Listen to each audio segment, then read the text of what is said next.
Hi, I'm John Schroeder, and welcome to another Cayce clip video, this one entitled, How to Avoid the Most Common Regrets in Life.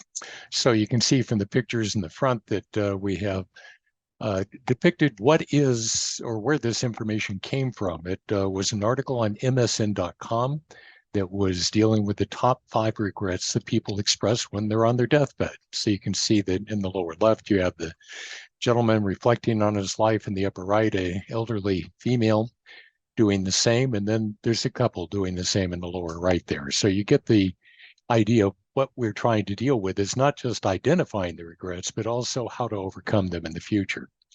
As always, we always start with the disclaimer letting you know that the primary source of information for the all the presentations that we have on this channel come from the Edgar Cayce readings. And there are other sources that are out there. Sometimes I extrapolate things like that. But it just want to make it clear, it's always a personal interpretation of the material that is used that particularly comes from the Cayce readings. So we invite you to research the topic, and at the end of the video, I'll show you how to get in touch with us to do just that.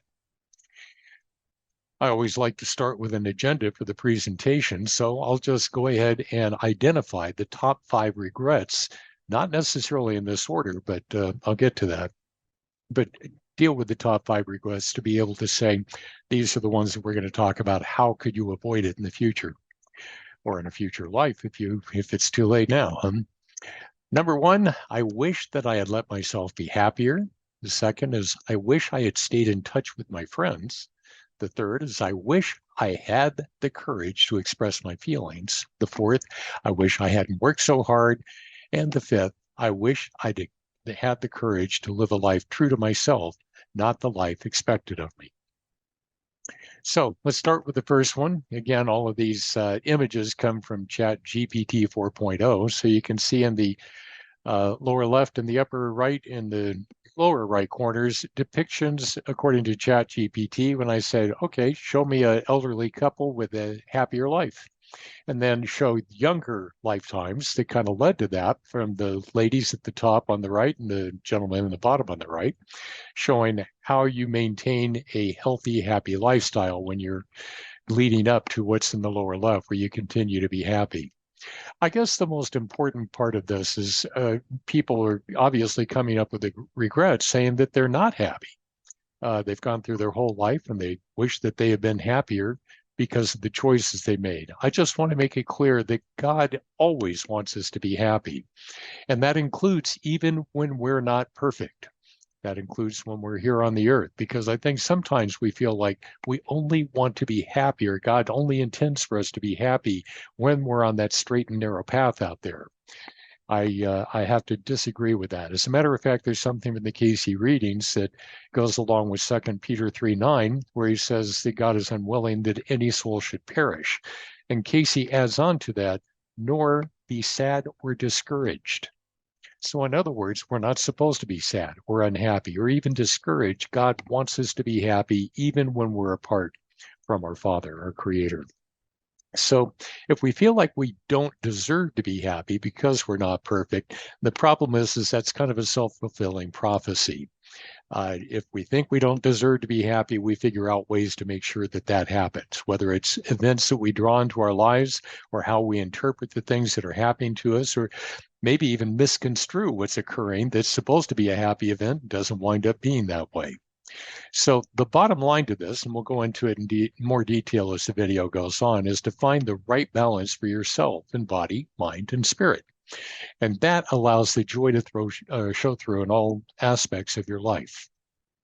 So the next one is, I wish I had stayed in touch with my friends. Now, frankly, that's a whole lot easier these days than it ever was before because of social media. I know that I use social media to stay in touch with people that I've known from school, and in particular to know when there's high school reunions or college reunions, whatever, and to be able to get back together with them. In fact, I even got back to, I had a 50th reunion with my 5th grade class. So there are all kinds of reunions and all kinds of friendships that you can keep going across across the internet, if not coming to see each other. In fact, you can see from the pictures I show that travel is involved with staying in touch with your friends.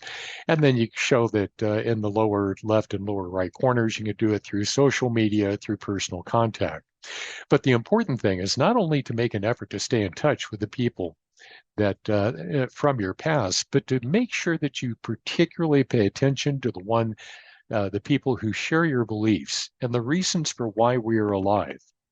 Because if you don't have that commonality, especially when you get later in life, I like to say that people, as they turn into what I would call myself a senior citizen, I would say that we're all cramming for finals because now, if you're done, retired, and you're seeing the latter part of your life, you're trying to figure out, what comes next after this. And it's so much easier to be able to stay in deep and in touch with the friends that you share your beliefs and the reasons why we're alive, why God created us, and so on. I assume if you're an atheist, you're not watching this video anyway. Next one is, I wish I'd had the courage to express my feelings. And you can see from the pictures, I'm going about this in a couple of directions. One, in the lower left and upper right corner, you're seeing people that are expressing their feelings, usually to try to see if maybe I could get that person of my dreams, the significant other of your dreams. You didn't know that they had an interest in you and you were too afraid to say anything. But there's another side to this, and that's in the lower right corner, more in a cartoon depiction there, that's letting I know it looks like they're fighting, but I wanted them to look like, hey, I'm drawing a boundary here. Please don't cross over this line. It's inappropriate, and we'll work together much better if you don't do that again. So there's not fully expressing ourselves in terms of our personal relationships, but also with friends and coworkers and things like that. I have a Cayce quote right there in the middle that, in fact, he says this in 3 or 4 different places in the readings. I'll just read it and then explain it. So live and so act with so as to be able to look every man or individual in the face and tell him to go to hell and have it not be a sin. It takes a lot longer. What I put in the brackets was just to shorten what the next paragraph would have taken to essentially say the same thing. But let me go ahead and interpret that from how I take it. It's not that you're supposed to go up to people and tell them go to hell. It is to live your life so that it wouldn't be a sin. I equate this to Jesus being able to go into the money changer tables in the temple in Jerusalem and overturn those money changer tables and have that not be a sin, because he's not doing it with the idea of, I really want to upset these people. They've got it coming to them. It's about time somebody, show them who and what's real going on here, that sort of thing. And that's not the way I think Jesus approached that at all. He goes, what is finally going to get the money changers to pay attention to not doing this in God's house? And he said, I'll get their attention with this, and I sure don't mean to upset them, but it does fulfill the purpose for which he went in there. It allowed them to be able to think about it later on and maybe reflect that wasn't such a good idea. But the best way to be able to keep this in balance, or to not express this regret toward the end of your life, is if you're living the best life you know how to live. If you live as you believe, if you are thinking only the best for yourself, drawing the best out of others, recognize that the truth really doesn't harm anyone else if we don't have any negative intentions behind it, that we're just out there stating the truth, even if it's just boundaries, even if it's living our life to tell the other person to go to hell and have it not be a sin. And that way we have the best intentions toward all involved. So that's a good way to be able to look at the 270-28 reading. I wish I hadn't worked so hard. And you can see in the lower right corner, there's a lot of people that just spend so much time at the office, and they derive their self-worth by being able to be a profit center for the company, not paying you nearly as much money as you bring into the company, that sort of thing. Or that, it's vital, the work that you do is vital, and therefore you've got to make sure that everybody else is running along smoothly. Both of those are laudable intents, but when you get it out of balance, guess what? Not only is it going to wind up shortening your life, which means you're out of balance in your health, you're never going to be able to spend the wealth, assuming that it works into that. And your relationships, very often, they go to hell in a handbasket because, you're friends and family going, gosh, I never get to see them anyway. There's no great loss here. This is where I found a particular shortcoming in ChatGPT's video or pictures that you see in the lower left and upper right corner. I tried to get a three-way scale so that it would balance all three things.